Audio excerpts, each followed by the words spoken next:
My Lord and my God, I firmly believe that you are here, that you see me, that you hear me. I adore you with profound reverence. I ask your pardon for my sins and the grace to make this time of prayer fruitful. My Immaculate Mother, Saint Joseph, my Father and Lord, my guardian angel, intercede for me. The scene in today's Gospel is stunning. You, Jesus, find yourself in one of your favorite places, the home of Martha, Mary, and Lazarus, in Bethany. You had just raised Lazarus from the dead. We read in the Gospel, 6 days before Passover, Jesus came to Bethany, where Lazarus was, whom Jesus had raised from the dead. They gave a dinner for him there, and Martha served, while Lazarus was one of those reclining at the table with him. Mary took a litre of costly perfumed oil made from genuine aromatic nard, and anointed the feet of Jesus, and dried them with her hair. The house was filled with the fragrance of the oil. It really is hard to fathom the intensity of the emotions that reigned there in that home. Imagine Lazarus, his eyes fixed on Jesus, with a look that defies description.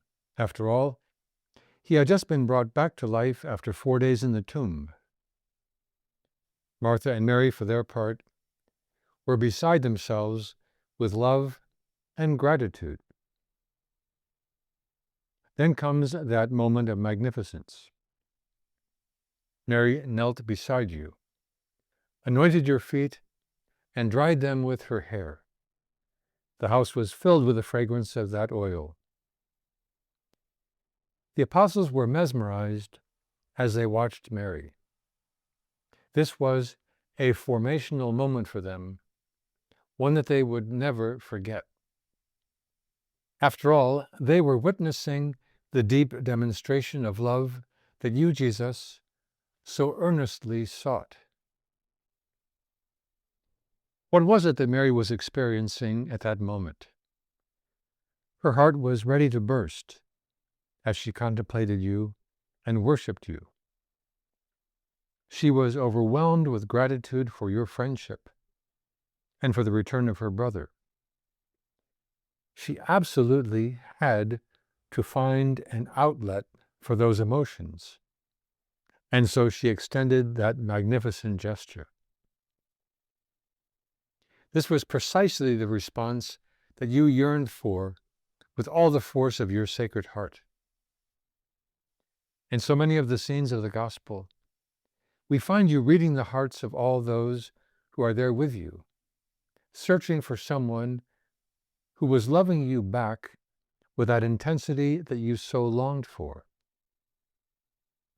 One of the great insights of St. Teresa of Avila was precisely regarding this sentiment of your Sacred Heart. Teresa writes, "If we do not give ourselves to His Majesty as resolutely as He gives Himself to us, He will be doing more than enough for us if He leaves us in mental prayer, and from time to time visits us as He would visit servants in His vineyard. But these others are His beloved children, whom He would never want to banish from His side. And as they have no desire to leave Him, He never does so. He seats them at His table and feeds them with His own food, almost taking the food from His mouth in order to give it to them." Teresa is talking about splurging, being magnificent, generous, splendid. What does that mean for us, especially during this holiest of weeks? How can we splurge on you, Jesus? Well, it means going out of our way to give you our very best. To lavish time on you means to waste time on you.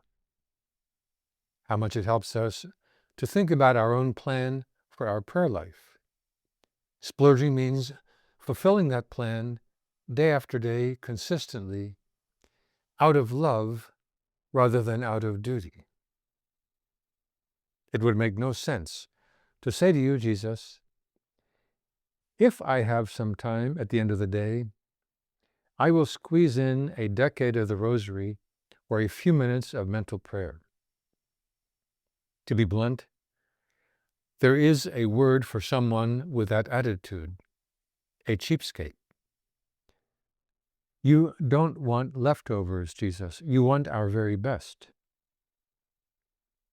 That great disciple of Teresa of Avila, St. John of the Cross, gives us a graphic image of what it means to be on fire. At the beginning of his masterpiece, The Dark Night of the Soul, he writes, "Fired with love's urgent longings, I went out unseen, my house being now all stilled. I went out from myself, that is, I departed from my low manner of understanding, and my feeble way of loving, and my poor and limited method of finding satisfaction in God." The first phrase of that poem says everything. Fired, or powered, with love's urgent longings. What a great path for the holiest of weeks. To go outside ourselves, to go overboard in our life of prayer. This approach to our day could strike someone as a waste of time. And yet the whole point of our spiritual life is to draw closer and closer to you, Lord. Those who were present there in the house in Bethany did not consider that dinner a waste of time. On the contrary, they were spellbound by the chance to be close to you.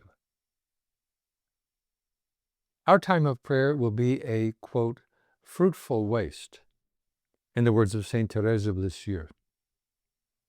As Jacques Philippe explains, there is an aspect of gratuitousness that is absolutely essential in any prayer life. Paradoxically, the more our prayer is gratuitous, done freely, not to get something out of it, the more it will bear fruit. There is a final lesson we can draw from Bethany, the power of gratitude. Just try to imagine the overwhelming sense of gratitude in that home, in the hearts of Martha, Mary, and Lazarus. One insightful writer offers these brief considerations about this crucial attitude of the soul. Gratitude is the fastest way to go from dread to being excited. If we ever find ourselves slipping into a negative mindset, that is the moment to reach deep into our interior life and to reframe our vision of things. We can then make acts of gratitude for all the marvels that we see around us. In that way, we go from dread or any negative emotion to being excited. The other insight is the following. Gratitude is a force field that protects us from complaining. It shields us from viral negativity. How often we can be drawn into viral negativity, gossiping, and complaining. As you know, complaining is a bad sign. If someone complains on a regular basis, it is a sign that they have not learned how to reframe, how to look at reality with the eyes of faith. We finish by turning to Our Lady as always, but in a special way this week. Mary, we beg you to teach us how to be truly generous. In that way, our lives will be filled with joy and with your divine Son's fruitfulness. I thank you, my God, for the good resolutions, affections, and inspirations that you have communicated to me in this meditation. I ask your help in putting them into effect. My Immaculate Mother, Saint Joseph, my Father and Lord, my guardian angel, intercede for me.